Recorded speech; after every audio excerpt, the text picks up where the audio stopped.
سلام كبراتن تخطاتلتي فروزنيوس نيتورك نلو مزحرنا اوانا وحبريتا حجنا مزينا لنا لايك شير سبسكرايب كتقبرنا عدومكو اقدم نمكتلالكم من اد تمحبر عم مجلتيو مس بريزيدنت كيزيو ممحدار تقلاي ليتنال جنرال تادس ورد فلا ما يزبلو 4 ساعات سنحزة خمسة كايد ايو زحبره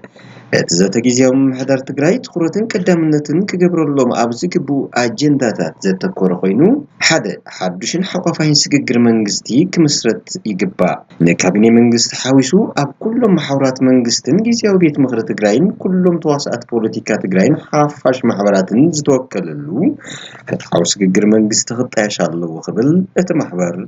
يقدلس قالاي زي تدناوي افزاز موعد بريتوريا بمسلات موحى السلام كاب حيلتات منجست فيدرال وزع زلو حيلتات كاب مريت تقراي كوزو حق منجستاو جزءات تقراي كملسن تمزابلت وقناتنا مربتهم حفتو من تريتو من كملسون زقبر زي تمالا افزاز موعد بريتوريا كتقبر سالساي حقراو كوميشن اركن مخكرن اب حق او داتا زتمسرته حلوف سقاي حزب زردا حق ززارب حقافاين تاماناين زلاق سلام كمسزخل حفشاو قيد اركن مخكرن كسالت 4 زي شراو مرمرا كوميشن اب نبر بريزيدنت كيزيو ممحدار تقراي ايته ጌታቸው ረዳ حاسيبو ዝተባሃለ ፈተነ ቅጥለት ዕልዋ መንግስቲ ምብስባስን ጥሕሰት ሰብአው መሰላትን አባላትን ደገፍትን ነበር ጊዜያዊ መምሕዳርን አብ ኩሉ ሸነኻት ትግራይ አብ ህዝብና ዝበጽሕ ዘሎ ስቃይን ዝምርምር ዘይሸራው ኮሚሽን ክጣሽ حموشته ዝመጽ ዘሎ መረጻ ነጻ ግልጺ ፍትሐውን ተአማናይን ዲሞክራሲያውን ኮይኑ ክሳለጥ ዝኽእል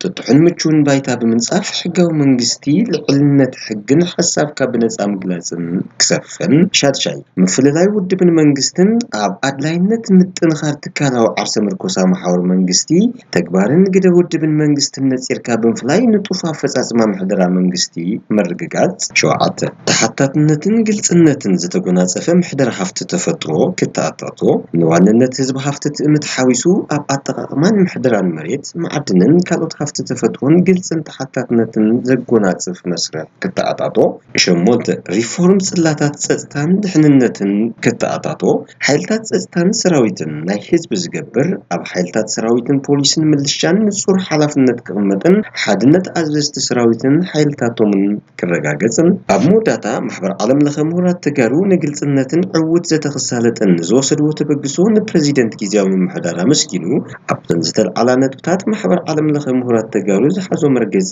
ነቶም ፕሬዚደንት ከም ዘፍለጠውን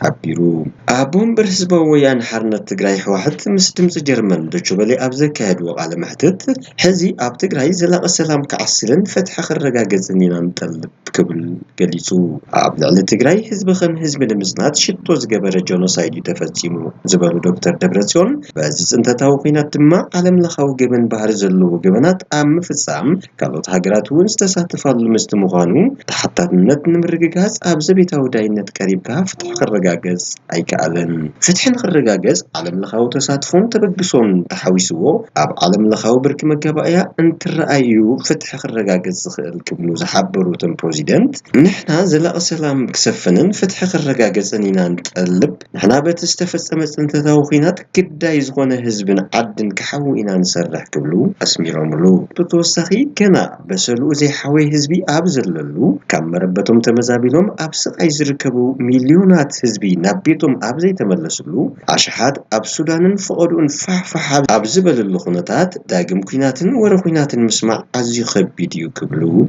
قليصهم نحنا قبل علي إزي تسكيمنا يزلنا خبيت ساقم تمليشنا خوينات كما حسب نخيلا يكوننا نزبلو خوينام سلامنا كعمغن فتح الرقاقزن ترحينا ندل خبلو أسميرهم لوم التي قبل علينا زودا خبيت شقر كنفتح مبر مليسو شقر ذا سعبلنا قبل علينا نناب مربتهم كملسو زنطو تفنقلتي كال مفنقل ذا سعب هلكي تسخدت الكوينات ورخوينات كنسمع عين دلني لهم ኩናትን ወረ ኩናትን ክንሰምዕ ኣይንደልን ጥራሕ ዘይኮነስ ብብርኪ መትከል አንጻር ዝኾነ ይኹን ኩናት ኢና ኩናት ኣይንደልን ኣብ መንጎ ኢትዮጵያን ኤርትራን ዘሎ ተኾነ ክልቲኦም ወገናት ሃገራትን ከኣሊዎ ዝኽእሉን ዝግባአን ኢልና ንኣምን ክብሉ ሓቢሮም ክልቲኦም ሃገራት እቲ ጉዳይ ካድ ዝኽእለሉ ዲፕሎማሲያዊ ርክባት ክገብሩ ይግባእ ዝበሉትን ፕሬዚደንት ካብዚ ብተወሳኺ ዓለም ለኸ ማሕበረሰብ እውን እቲ ጉዳይ ብኣጋ ክረግዕ ጣልቃ ከኣቱ ይግባእ እንብል እምበር ንሕና እንቆፃፀሮ ነገር ኣይህሉን ክብሉ ምስ መንግስቲ ኤርትራ ኣብ ዝግበር ጽምዶ ዘሎ ምስክፍተታት ኣብሪሆም ኣብ ጥቓ ከተማ ኤልፋሻር ኣብ ዝርከብ ማዓስከር ተመዛበልቲ ኣብ ዝተፈጸመ መጥቃዕቲ ዝሃደመ ህዝቢ ሱዳን ብህይወት ንምትራፍ ቆጽለ መስለን ቃንጫን ይበልዕን ከም ዘሎ ሓደ ትካል ረድኤት ንቢቢሲ ሓቢሩ ሓላፊ ስርሒታት ባይቶ ስደተኛታት ኖርዌይ ኖህ ቴይለር እዚ ክንሰምዖ ዝጸናሕና ዛንታታት ብሓቂ ዘስካሕክሕ እዩ ክብል ኣብ መደብ ኒውስደይ ቢቢሲ ተዛሪቡ ሰባት ካብ ኤልፋሻር ናብ ታዊላ ይሃድሙ እኳ እንተሃለዉ ኣብቲ ቦታ ምስ በጽሑ ገሊኦም ብጽምኢ ማይ ይሞቱ ከም ዘለዉ ታይለር ወሲኹ ገሊጹ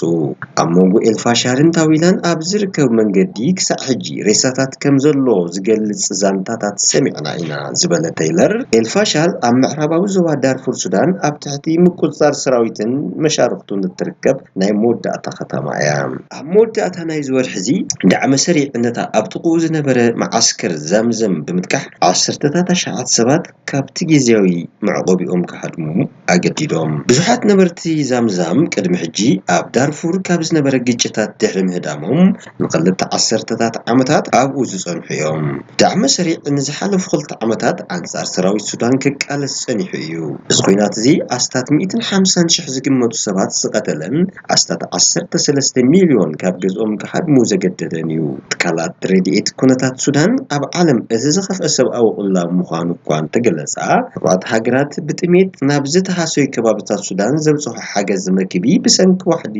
ምውላኽ ጎድል ከም ዝኸኣለ ግን ናተሓበረ ይርከብ ዳዕመ ሰሪዕ ዓረብ ንዘይኮኑ ነበርቲ ዳርፉር ዒላማ ብምግባሩ ክኽሰስ ጸኒሑ ብሓሙስ ሚኒስትር ጉዳያት ወጻኢ ዓባይ ብሪጣንያ ዴቪድ ላሚ እዚ ምልክታት ምጽራይ ዓሌት ምዃኑ ዘርኢ እዩ አንጻር ሰብኣውነት ዝፍጸም ገበናት ክኸውን ይኽእል እዩ ክብል ዝገለጸ ኮይኑ ክልቲኦም ወገናት ሰብኣዊ ትካላት ዝህብዎ ሓገዝ ብዝቐልጠፈ ንኽበጽሑ ዘድሊ ውሕስነት ጸጥታ ንኽህቡ ድማ ኣተሓሳሲቡ ሕብራት ሃገራት ዓለም ወገኑ ብዓረቢ ኣብ ዝሃቦ መግለጺ ኣብ ሰሜን ዳርፉር ኣብ ከባቢ ኤልፋሻር ካብ 10 ሚያዝያ ጀሚሩ ብውሕድ 481 ሰባት ከም ዝተቐትሉን እቲ ጠቕላላ በዝሒ ካብዚ ንላዕሊ ክኸውን ከም ዝኽእል ኣጠንቂቑ ሓላፊ ሰብኣዊ መሰላት ናይቲ ኣካል ቮልከር ቱርክ ብዛዕባ እቲ ኩነታት ዝክፍትኡ ብምግላጽ ኣብ ብዙሕ ከባቢታት ንዝርከቡ ግዳያት ዝሕግዙ ስርዓታት ኣብ ኣፋፊት ምፍራስ ይርከቡ ሰራሕተኛታት ሕክምና ንባዕሎም ኣብ ሓደጋ ኣለዉ ምንጭታት ማይ ከይተረፈ ኮነልካ መጥቃዕቲ በፂሕዎም ኣሎ ክብል እቲ ኩነታት ዝኸፍአ ምዃኑ ሓቢሩ ብተወሳኺ በቲ ሰፊሕ ፀብጻባት ጾታዊ ዓመፅ ዝክፍትኡ ገሊጹ እዩ ሬይሞንድ ኣባይትን ማእኸላት ረድኤትን ኮነልካ ሓዊ ይቃጸል ከም ዘሎ ብምግላጽ ካብ ዛምዘም ክሃድሙ ዝኽኣሉ ሰባት ኣብ መንገዲ ከም ዝነበሩን ብጥሜት ከም ዝሞቱን እውን ጠቒሱ ሓላፊ ስርሒታት ባይቶ ስደተኛታት ኖርዌይ ኖህ ቴይለር ቦገኑ ታዊላ ካብ ገዝኦም ብዝሃደሙ ሰባት ንዘመፁ ዋሕዚ ንምጽዋር ትቃለስ ከም ዘላውን ኣጠንቂቑ ኣብ መንገዲ መግቢ ኾነ ማይ ኣዝዩ ውሕድ እዩ ድሕሪ ምባል እታ ንእሽተ ከተማ ኣብዚ እዋን እዚ ካብ 130,000 ክሳብ 150,000 ሰባት ኣዕይባ ከም ዘላ ገሊጹ ኣብ ዝሓለፈ ሰሙን ካብ ዛምዛም ዝሃደሙ ሰባት ኣባይቶም ከም ዝተቃጸለን ብጥይት ከም ዝተሃርሙን ንቢቢሲ ገሊጾም ነይሮም ዳዕመ ሰሪዕ ነቲ ማዓስከር ከም ዘጥቅዕ እኳ እንተገልጸ ዝኾነ ግፍዒ ከም ዘይፈጸመ ግን ይኽሕዱ ኣብ ካልእ ቦታታት ሱዳን እውን ውግእ ዝቕጽል ዘሎ ኮይኑ ኣብ ደቡባዊ ኣውራጃ ምዕራብ ኮርዳፋን ዳዕመ ሰሪዕ ኣብ ልዕሊ ቁሸት ኣልዛዓፍ መጥቃዕቲ ብምፍጻሙ 74 ሰባት ከም ዝተቐተሉ መርበብ ሓካይም ሱዳን ትማል ዓርቢቱ ዝጸብጻብ ናይ ቢቢሲ ኒውስ ትግርኛ እዩ ልኡኽ ፕሬዚደንት ዶናልድ ትራምፕ ስቲቭ ዊትኮፍ ምስ ፕሬዚደንት ቭላድሚር ፑቲን ድሕሪ ምዝርራብ ሩስያን ዩክሬንን ኣብ ስምምዕ ንምብጻሕ ተቃሪበን ከም ዘለዋ ተፈሊጡ በተወሳኺ ነቲ ዩክሬን ዘይተሳተፈትሉ ርክብ ኣሜሪካን ሩስያን ድማ ጽቡቕ ዘተኸም ዝነበረ እናትገልጸ ይርከብ ትራምፕ ኣቐዲሙ ኣብ ማሕበራዊ መራኸብታት ሩስያን ዩክሬንን ኣብ ዝበዝሕ ነጥብታት ከም ዝተስማዕምዑ ብምግላጽ ክልቲአን ሃገራት ብዝለዓለ ደረጃ ተራኺበን ውዕል ክገብራ ጸዊዑሎ እዚ ከምዚ ኢሉ ከሎ ፕረዚደንት ቭላድሚር ዘለንስኪ ብቪድዮ ኣብ ዘመሓላለፎ መልእኽቲ ሩስያ ብቋምነት ተኹሲ ደው ንኽተብል ጸቕጢ ክግበር ኣለዎ ዝበለ ኮይኑ ብመሰረት እቲ ኣሜሪካ ዘቕረበቶ ስምምዕ ምቁራጽ ተኹሲ ዩክሬን ንገለ ካብ ግዝኣታታ ኣብ ትሕቲ ቁጽጽር ሩስያ ክወድቕ ክትፍቅድ እያ ትራምፕ ንርእሰ ሊቃነ ጳጳሳት ኣብ ፍራንስ ንምፍናው ናብ ሮማ ድሕሪ ምእታው ንጋዜጠኛታት ኣብ ዝሃቦ መግለጺ ሩስያ ነታ ካብ 2014 ኣትሒዛ ኣብ ትሕቲ ቁጽጽር እትርከብ ዞባ ክሬምያ መሓዛ ክትቕጽል ከም ዝድግፍ ገሊጹ ዘለንስኪ ግና ነዚ ሓሳብ እዚ ነቒፉ እዩ ኩናት ሩስያን ዩክሬንን ካብ ዝጅምር ሩስያ ልዕልነታ ርያ ኣስታት 20 ሚእታዊ መሬት ዩክሬን ተቆጻጺራቶ ከም እትርከብ ዝዝከር እዩ ዶኽ ትራምፕን ፑቲንን ኣብ ሞስኮ ክራኸቡ እዚ ንራብዓይ ግዜ ኮይኑ ኣማኻሪ ፑቲን ዩሪ ዩሾካቭ እቲ ዘተ ኣዝዩ ጠቃሚ እዩ ክብል ዝገለጸ ኮይኑ ወከልቲ ኣሜሪካን ሩስያን ኣብ ጉዳይ ዩክሬን ጥራሕ ዘይኮነስ ኣብ ካልኦት ኣህጉራውያን ጉዳያት ንኽዘራረቡን ኣፍ ደገ ከፊቱሎም እዩ ክብል ወሲኹ ገሊጹ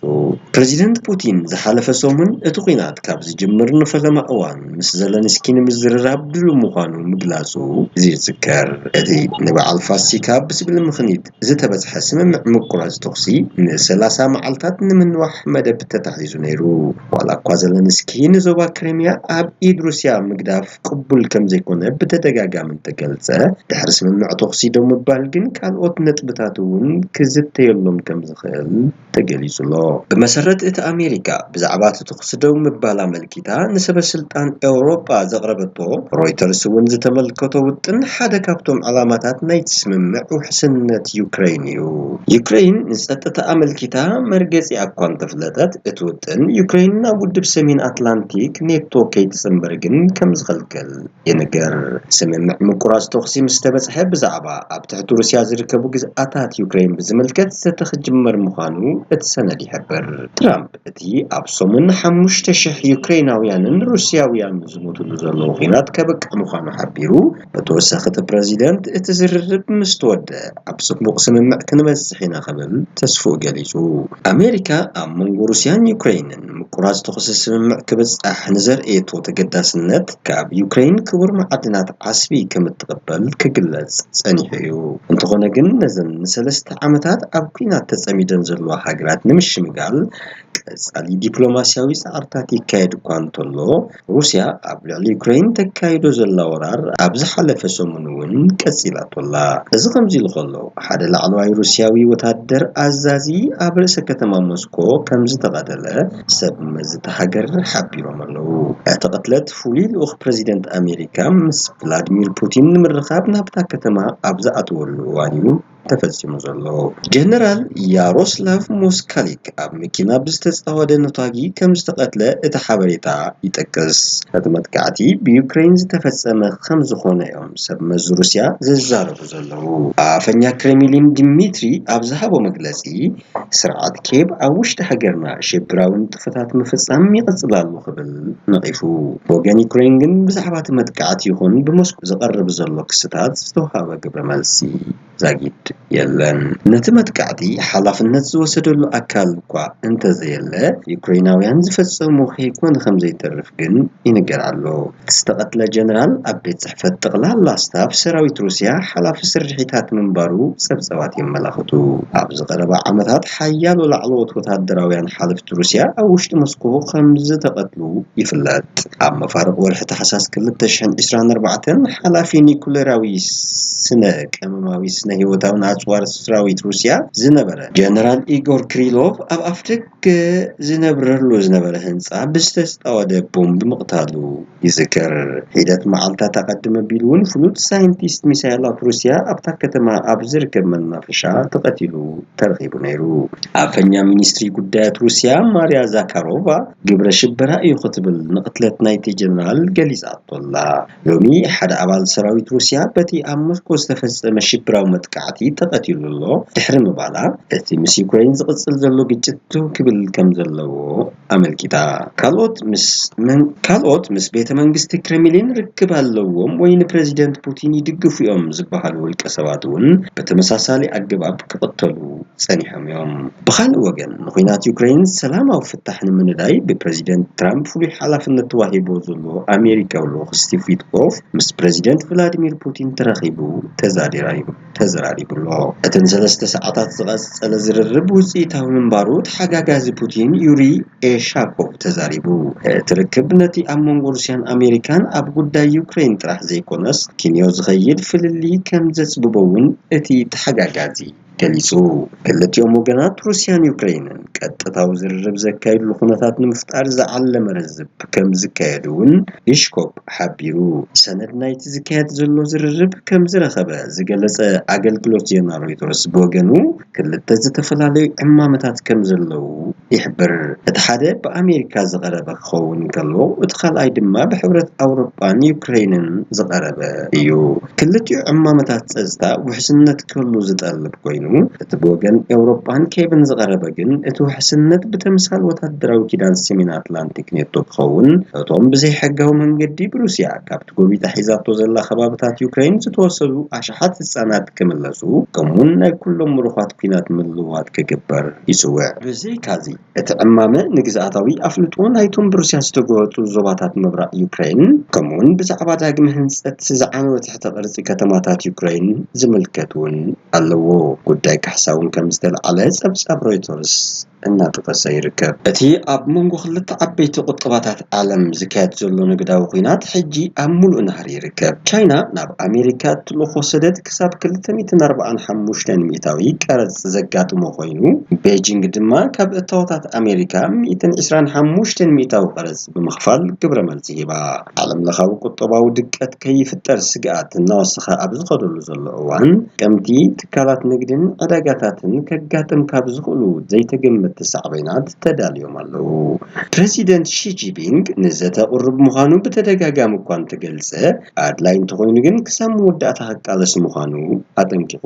ቻይና ንቀረጽ ፕሬዚደንት አሜሪካ ዶናልድ ትራምፕ ንምብዳሕ ትጥቀመሎም እትኽእል ነገራት ድማ ተዘርዚሮም ቀሪቦምን ምስ አሜሪካ ኣትያቶ ኣብ ዘላ ቁጠባዊ ኩናት ክትመዞም እትኽእል 5 ካርድታት ተፈሊጦምን ኣለዉ ቻይና ካልአይቲ ዝዓበየት ቁጠባ ዓለም ብምዃና ካብ ካልኦት ኣናእሽቱ ሃገራት ብዝበለጸ ጽልዋታት ናይቲ ቀረጽ ክትጸሮ ከም እትኽእል ይሕብራሎ ልዕሊ 1 ቢልዮን ህዝቢ ዘለዋ ቻይና ገለ ካብቲ ካብ ጸቕጥ ወሰኽ ታሪፍ ክወጽእ ዝኽእል ዓብዪ ውሽጣዊ ዕዳጋውን ኣለዋ ከምኡን ትራምፕ ዝወሰዶ ቀረጽ ንኮሚኒስት ፓርቲ ቻይና ዓቕሚ ሓለኽቲ ሃገር ንምኽፋት ዝያዳ ሓያል ድርኺት ሪብዎሎ መርሕነት ቻይና ብሰንኪ አሜሪካ ዘንቀደቱ ሓሳብ ኢሉ ንዘይመሃብ ነቲ ቃንዛ ክጻወር ኣዝዩ ድልው ክኸውን ይኽእል እዩ ክትብል ኣብ መጀመርታ ናይ ዝወርሒ እዚ ኣብ ዋሽንግተን ዲሲ ኣብ ዝርከብ ትካል ፒተርሰን ክኢላ ንግዲ አሜሪካን ቻይናን ሜሪ ላቭሊ ንቢቢሲ ኒውስ ገሊጻ ነይራ ቻይና ምልካዊ ስርዓት ከምትኽተል ሃገር ተጻብኦታት ናይ ምጽዋር ዓቕማ ልዑል እዩ ምኽንያቱ ካብ ህዝቢ ክመጽእ ዝኽእል ርእይቶ ዘሰክፍ ኣይኮነትን ዕድል መራሕቲ ቻይና ክውስን ዝኽእል መረጻውን የለን ሕጂ እውን እንተኾነ ብፍላይ ብዛዕባ ቀጻሊ ቅልውላው ንብረትን ሽቕለት ኣልቦነትን ዘይዕግበት ስለ ዘሎ ኣብታ ሃገር ንዓው ከይፍጠር ዘተሓሳስብ እዩ